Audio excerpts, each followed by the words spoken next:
Okay, so today we are going to be talking about competency 3. If you have your laptops or your phone or your tablet and you want to follow along, this is available on Blackboard in the same place as the last PowerPoint. I think it's under content is what the name of the folder is, and then public speaking.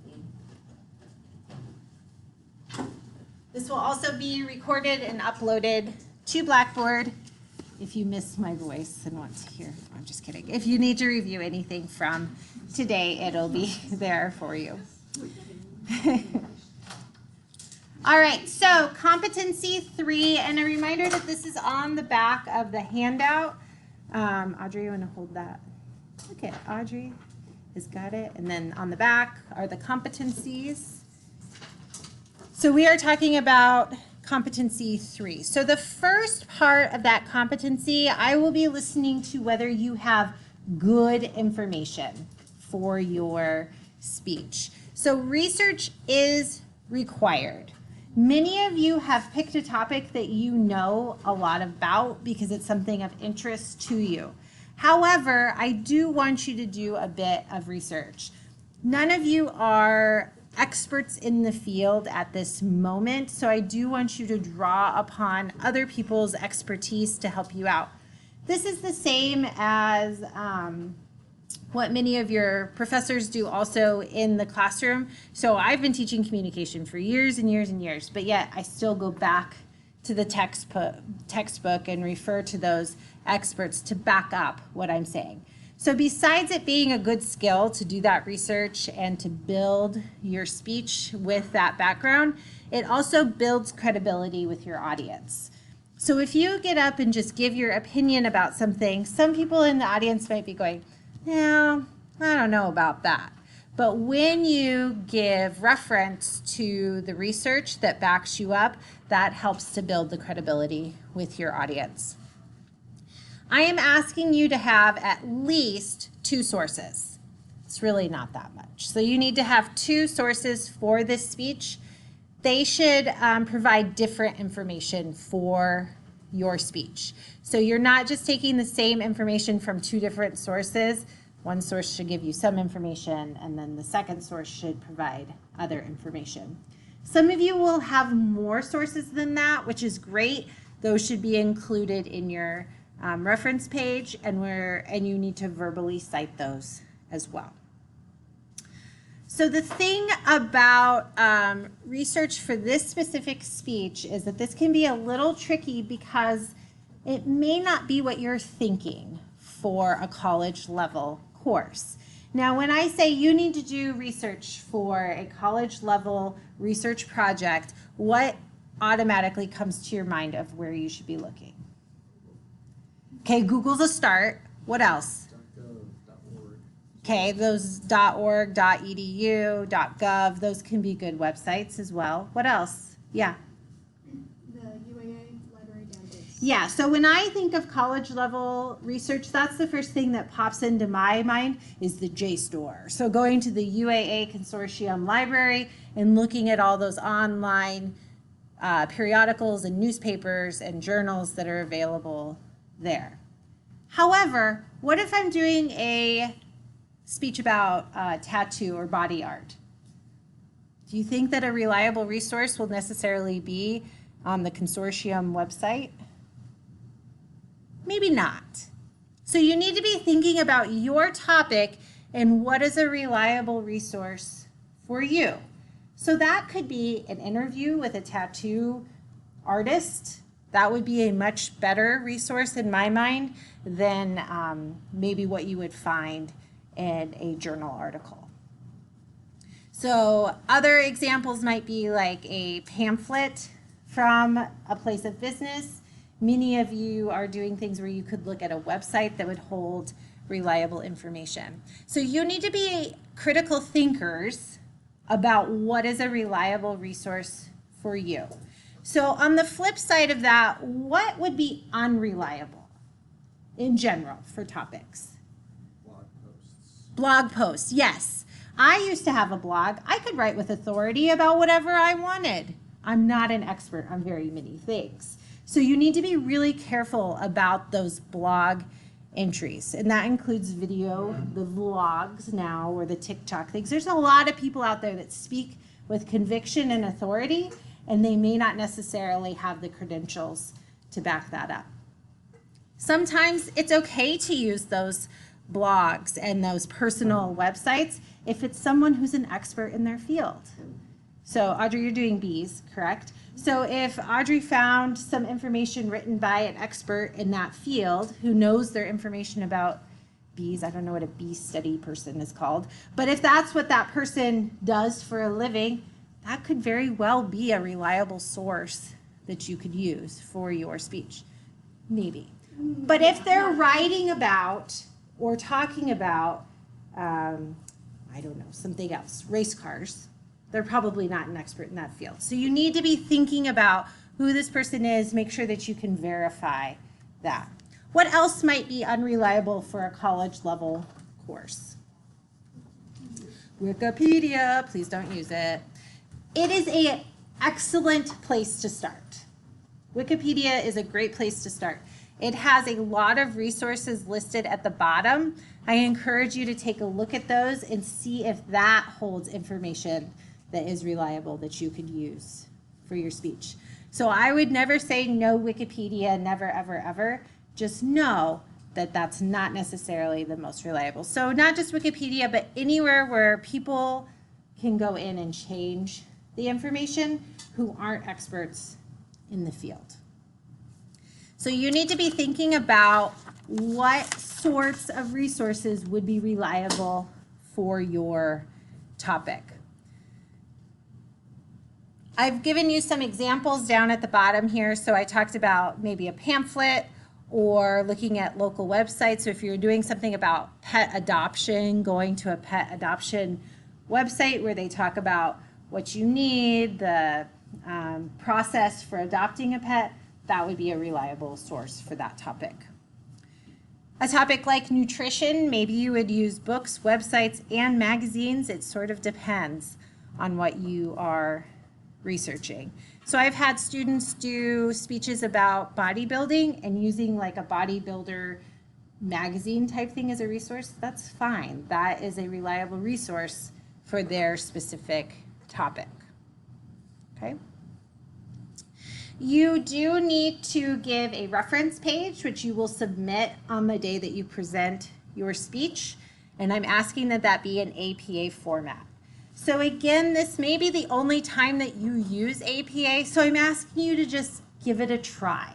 Take a look at how APA is formatted and see how your sources fit into that formatting. What I don't want is just a websites listed. So I do want you to make an attempt at doing APA formatting. The other way when you are giving a speech is that you need to verbally cite your sources. So an example would be something like, according to the ADF&G website, and then you would give the information that you found there. You do need to think about the fact that an audience is listening to this, so you don't include the in-text parentheses like in a written paper. So you wouldn't say your statistic and then have parentheses, ADF&G website, 2024, in parentheses. So you need to make sure that it is flowing well when you speak those citations aloud. Have any of you thought about what kinds of references you will be using for your speeches? Okay. Can you turn to someone near you real quick and talk about some reliable sources that you have found?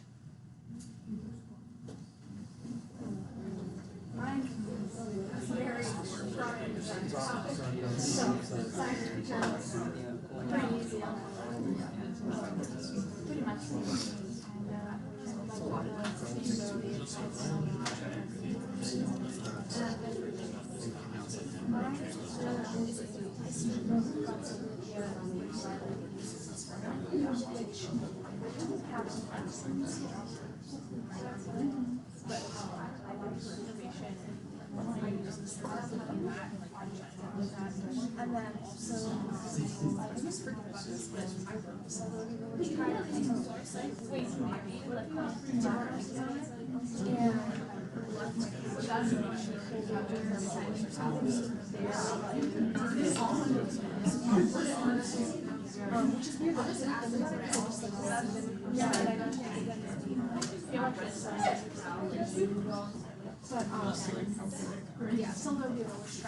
Okay, let's come back together as a whole class. Does anybody want to share?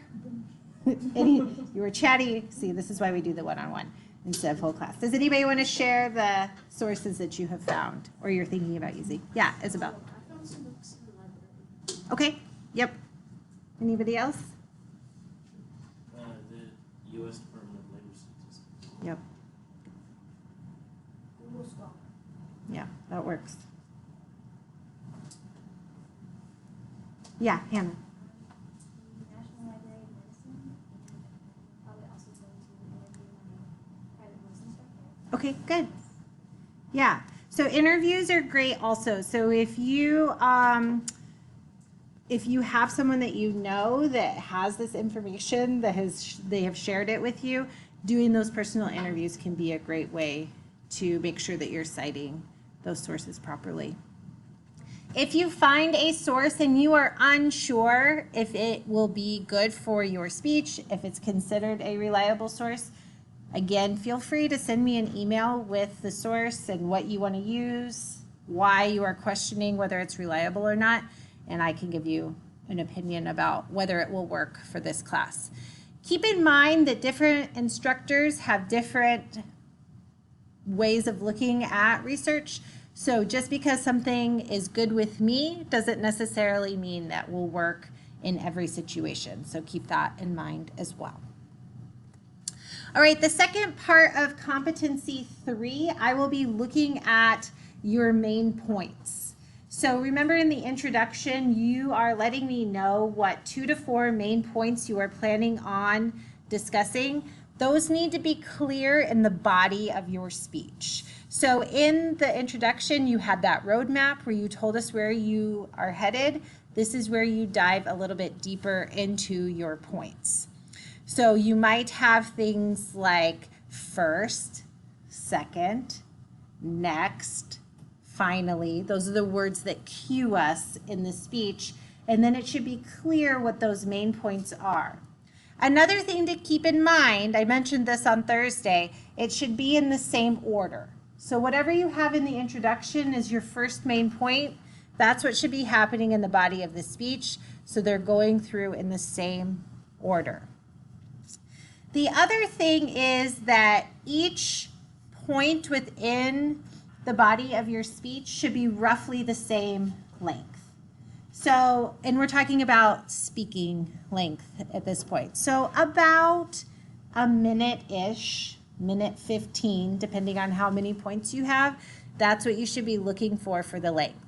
Now, I'm not timing each of your main points. So if one is a minute 30 and one is a minute, that's close-ish. What I don't want is 3 minutes spent on one point and then you rush through a second and third point because, whoops, you forgot, or you just don't have enough information for those points. So try to make sure that you are dividing your information in a way that each of your main points is about the same length. Okay? So this is where that research comes into play because you'll be elaborating on your main points. Questions about that?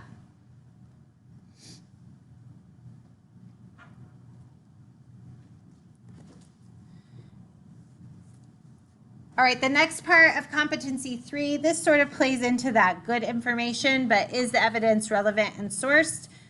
So what makes the most sense for use of your topic? We talked about this already, so what sources you plan on using. A big thing with this is to make sure that your information isn't outdated.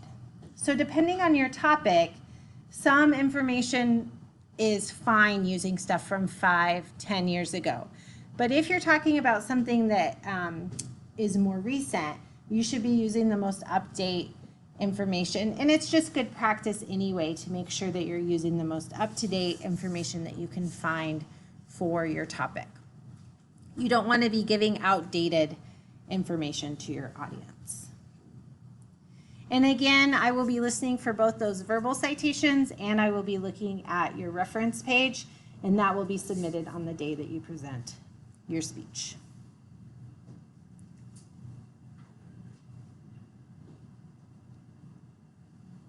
We talked about, so ways to introduce your speech are things like according to, or this quote by whoever. So a good way to think about those verbal citations, because they can be hard because this is a new way of introducing information. Each new main point will probably have a verbal citation with it. If you are taking information from two different sources, then of course you would have two different verbal citations within one topic. But I do ask you to have those verbal citations throughout your speech, so they shouldn't all be stacked at the beginning or the end. What I don't want to hear is at the very end you say something like, this information came from this website, as sort of a add-on to your speech. So the verbal citations need to be worked in throughout the speech. Yeah, Hallie. Should we have like a citation per like topic? Yeah. Okay. Yeah. So giving those verbal citations throughout, a good way to think about it is each main topic. Again, if you're taking information from two different sources within a main topic, though, you will need to give verbal citation to both. So some of you will be giving those verbal citations several times throughout the speech. Some of you maybe just 2 or 3 times. Again, it completely depends on your topic.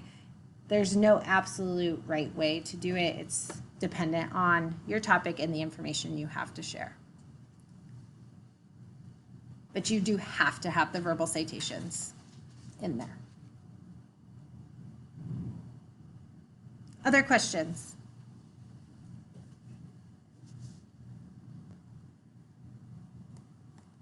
All right, in competency 3, I will also be grading your visual aid. So remember, for this graded speech, a visual aid is part of the speech. You get to decide what kind of visual aid you would like to have. Many students choose to have some sort of technology, and this classroom is set up nicely for the technology. Everything seems, I shouldn't say this too loud, everything seems to be working fine. If you are a person who is scared of technology, choose something different. If that's something that is going to worry you, whether this works properly, then don't use the technology stuff as your visual aid. If you choose to use a PowerPoint, please make sure that it is brief in the amount of information that you share on the PowerPoint. My PowerPoints for lectures are not a good example. I put a ton of information on here because I hope that it's a tool that you can use to go back and look at again, and it's a different purpose for these PowerPoints. So when you are doing your informative speech, maybe a word or two, but to be perfectly honest, the things that are a bigger impact for students and for audience are pictures. So having those visuals up on the screen that help to draw attention for the audience and make them more engaged. Remember that you're not necessarily giving a lecture. The students they're not going to be tested on your information after. So having those engaging visual aids can really help out. So Emma, I mentioned maybe having the meme or something up here that can be really engaging for students to get to see that up on the screen. Other things that you could potentially use would be a poster. So if you are the artistic type, you could have a poster that you bring in. There's not an easel in here, but you can probably put it here, or there's these hanging things up here that you can clip the posters into. Keep in mind that the people in the back row need to be able to read your poster. So if you've got a ton of information on it or it's this big, probably Oscar's not going to be able to see it in the back of the room. Okay? Other things that you could do instead of a poster would be to have a handout of some kind. So giving everybody a pamphlet or a piece of paper with some information on it. Again, you don't want to have a ton of information on there because what happens if you give a student at the beginning of your speech, if you give your audience a pamphlet with a ton of information on it, what do you think is going to happen? They're going to be reading your pamphlet, right, and not paying any attention to your speech. And some of you are going, yeah, that's what I want. I want nobody paying attention during your speech, but I want them paying attention. So be aware of the information that you're putting on the pamphlet, or if it's something that you want them to take with them later, that's fine, but you do need to make reference to that visual aid at some point during your speech. I have props up here as an option. So this is an example if you bring in items or gear that aid in understanding your speech.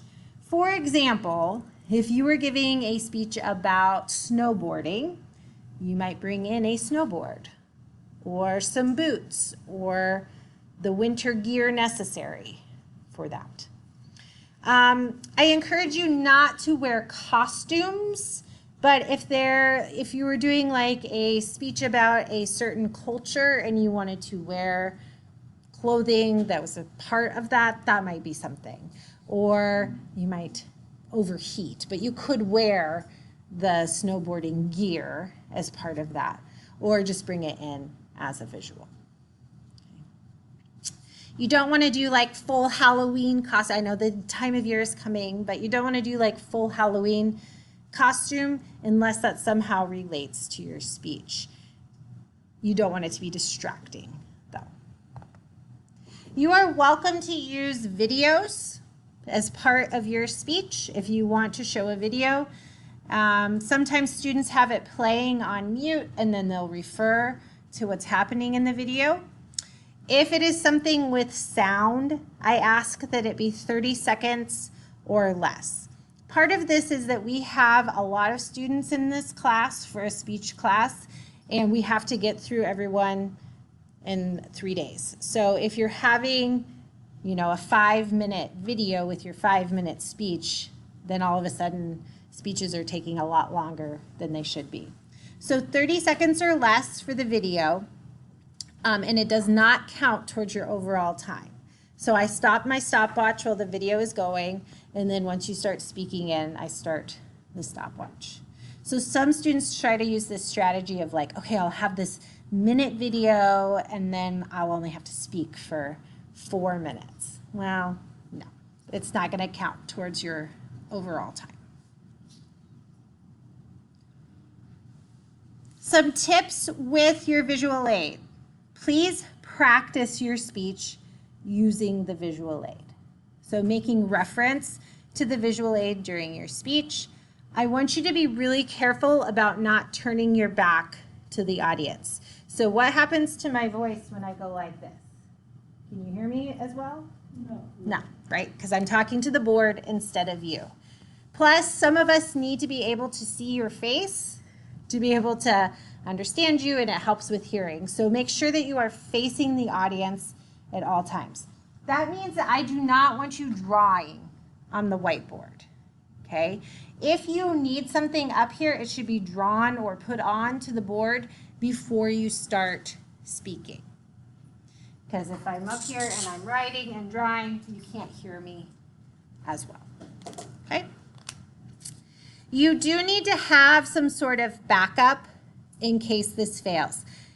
This is more of a general rule. So for this class specifically, you will have a ton of opportunities to practice with the technology to make sure that you understand how it all works, and to decide if that's what you want to do or not.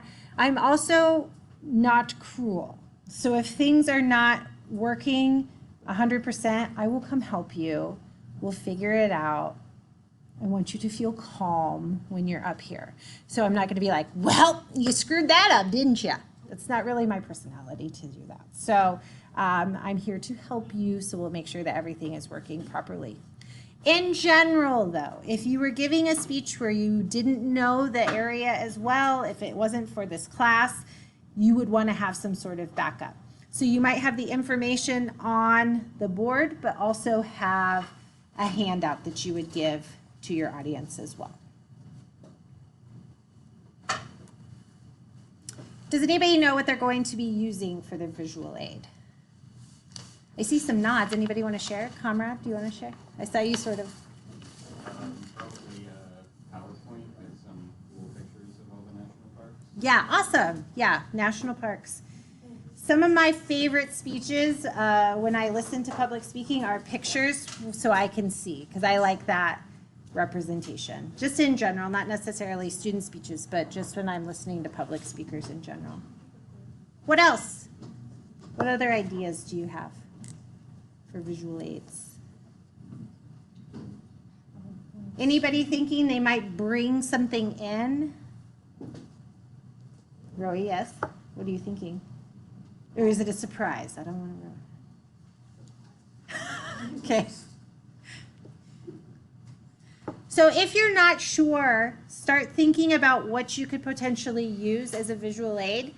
It's not great practice to throw that visual aid together or the PowerPoint together the day of your presentation or the day before, because you can get a little bogged down in the details with that.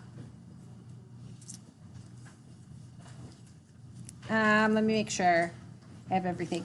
A big thing to keep in mind, if you have words on your visual aid, just a reminder that your visual aid does not count. It should not be used as your notes. So you're not necessarily reading off of your visual aid. So that's not the purpose of it. The purpose of the visual aid is to aid in your audience's understanding, engagement, and enthusiasm for your topic. Elena, did you have a question? You can, but to be honest, it's all right here. So it's on my laptop, but it's also on this screen. So you probably won't even need to look back at it because it's all right here. Yeah, Hallie. If we like explaining how something works in a point. Yes. So if I look and I say, right here is blah, blah, blah, that's fine. I just don't want your back to it, and I don't want you reading off of it. We'll talk more about this next class, but I do want you to stay as much as you can behind the podium. So I don't want you doing a ton of like walking around this sort of thing in front of the screen. Questions about the visual aids?